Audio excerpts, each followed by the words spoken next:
আসসালামু আলাইকুম। আমি সালমা হকানি। Welcome back to my channel আমার কথা আমার রান্না। তো আপনারা সবাই কেমন আছেন? আশা করি অনেক, অনেক ভালো আছেন। আলহামদুলিল্লাহ আমরা সবাই খুব ভালো আছি।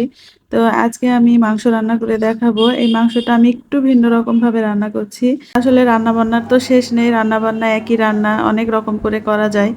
তো একই রকম রান্না খেতে, খেতে আমরা অনেক সময় বোর হয়ে পড়ি। মাঝে মধ্যে রান্নার মধ্যে নতুনত্ব কিছু আসলে আসলে রান্নাটা খেতে ভালো লাগে। মনের তৃপ্তিটাও মিটে যায়। মনে হয় যে নতুন কিছু খেলাম এরকম একটা ব্যাপার। তো যাই হোক চলুন রান্নাটা শুরু করি। তো আমি রান্নাটা করার জন্য প্রথমে কড়াইতে তেল গরম করতে দিয়ে দিয়েছি। এরপর আমি পেঁয়াজ কুচিগুলো দিয়ে দিচ্ছি। পেঁয়াজগুলো খুব ভালোভাবে ভেজে নিব।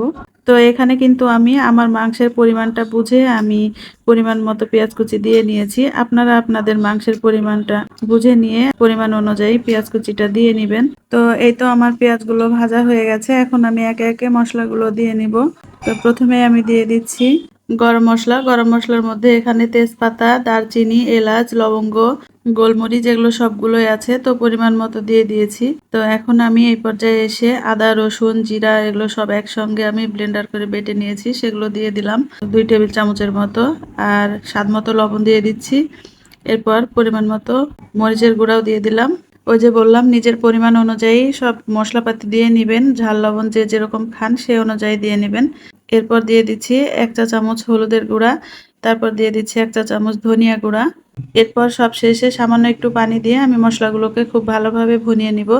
আসলে মশলা ভুনানোর সময় একটু পানি দিয়ে না ভুনালে মশলাটা পুড়ে যায়। সেক্ষেত্রে আমার কাছে মনে হয় রান্নাটার ফ্লেভার কেমন যেন একটু অন্যরকম হয়ে যায়। তো মশলা কষানোর সময় বারবার পানি দিয়ে দিয়ে মশলাটাকে খুব ভালোভাবে কষিয়ে নিলে মশলার যে কাঁচা গন্ধটা আছে সেটাও চলে যাবে। আর সেই রান্নাটার স্বাদটা আসলে অন্যরকম, একটা ফ্লেভারটা অন্যরকম হয়ে যায়। খেতে খুব মজা লাগে। দেখবেন যে আসলে কাঁচা গন্ধ করলে যেকোনো রান্নায় সেই রান্নাটা খেতে ভালো লাগে না। আপনি হাত দিয়ে মাখিয়ে রান্না করেন কিংবা মশলা ভুনিয়ে রান্না করেন, আপনাকে মশলা ভুনালে ভালোভাবে ভুনাতে হবে। হাত দিয়ে মাখালেও সেটা মানে রান্নাটা তরকারিটা যে তরকারিটা রান্না করবেন সেটাকে খুব ভালোভাবে কষাতে হবে। তারপর রান্না করতে হবে। সেটা মাংস বা মাছ যাই বলেন না কেন। তো এখানে আমি ঢাকা দিয়ে দিয়ে মাংসটাকে খুব ভালোভাবে কষিয়ে নিচ্ছি। মাংসটাকে এমনভাবে কষাতে হবে যাতে কষাতে কষাতে মাংসটা বেশিরভাগটাই সেদ্ধ হয়ে যায়। ওইদিকে আমার মাংসের পানি যতটুকু ছিল ততটুকু দিয়ে আমি এতক্ষণ কষিয়ে নিয়েছি। তো আমার অর্ধেকটা কষানো প্রায় হয়ে গেছে। এখন আমি এই রান্নাটা কিন্তু আসলে দুধ দিয়ে হবে, মানে আমি দুধ দিয়েই রান্নাটা করব। এই মাংসের ঝোলটা আমি দুধ দিয়ে দিব। আমার মাংসটা যেহেতু শুকিয়ে এসছে আমি আরো একটু দুধ দিয়ে আর একটু কষিয়ে নিব আরো 5 মিনিটের মতো। তারপর আমি মাংসের ঝোলটা দিয়ে নিব। তো আসলে দুধ দিয়ে এই রান্নাটা করার জন্য রান্নাটার অন্যরকম একটা ফ্লেভার আসে, খেতে অনেক মজা লাগে। আমি যেহেতু মাংসে আলু দিব তো আমি কয়েক টুকরা এখানে মাংসের মধ্যে আলু দিয়ে দিচ্ছি। তো আসলে আলুটা আপনারা চাইলে দিতে পারেন অথবা স্কিপ করতে পারেন, কিন্তু যাই বলেন না কেন মাংসে কিন্তু আলু না দিলে আসলে ভালো লাগে না। এরকমটা হতে পারে অনেকের বাসায় হয়তো আলু দিয়ে মাংস রান্নাটা পছন্দ করেন না। আর আমার বাসাতে তো আলুটা অবশ্যই চাই। আমার বাচ্চারা আলু ছাড়া তো একদমই খেতে পারে না। তো যাই হোক এই যে আলুটা দেওয়ার পর আমি আরো একটু খুব ভালোভাবে কষিয়ে নিচ্ছি আরো 5 মিনিটের মতো। তো এই পর্যায়ে এসে কিন্তু আমি দুধ দিয়ে দিয়েই মাংসটাকে কষিয়ে নিচ্ছি। আলুটা দেওয়ার পর আরো একটু যেহেতু কষাতে হবে, তো আসলে যেভাবে আমরা টক দই দিয়ে মাংস রান্না করি ঠিক সেরকম ফ্লেভারটাই আসবে। তো বাসায় টক দই না থাকলে এইভাবে দুধ দিয়েও রান্নাটা সেরে ফেলতে পারেন। অনেক সময় কিন্তু আমরা টক দই দিয়ে মাংস রান্না করে থাকি, সেটার টেস্ট অন্যরকম হয় খেতে। তো আমার সম্পূর্ণ কষানো শেষ। তো এই পর্যায়ে এসে আমি ঝোল দিয়ে নিচ্ছি। আমি কিন্তু পুরো ঝোলটাই দুধ দিয়ে দিয়ে নিব। এখানে দেখতে পাচ্ছেন হাফ লিটার দুধের মধ্যে আমি এতটুকু রেখে পুরোটাই দিয়ে দিয়েছি। তবে আমার মাংসের পরিমাণ অনুযায়ী আমি দুধটা দিয়েছি। আপনারা চাইলে দুধের সাথে একটু একটু পানিও অ্যাড করতে পারেন, সমস্যা নেই। এখন আমি ঢাকা দিয়ে রেখে মাংসটাকে পুরোপুরি সিদ্ধ করে নিব। আর মাংসটাকে অবশ্যই মিডিয়াম হিটে পুরোটা রান্না করতে হবে ঝোল দেওয়ার পর। এক কথায় হাতে সময় নিয়ে পুরোপুরি রান্নাটাকে মিডিয়াম হিটে রান্না করতে পারলে খুব ভালো হয়। তো এখন এই পর্যায়ে এসে আমি মাংসের মধ্যে একটা স্পেশাল মশলা দিয়ে দিচ্ছি।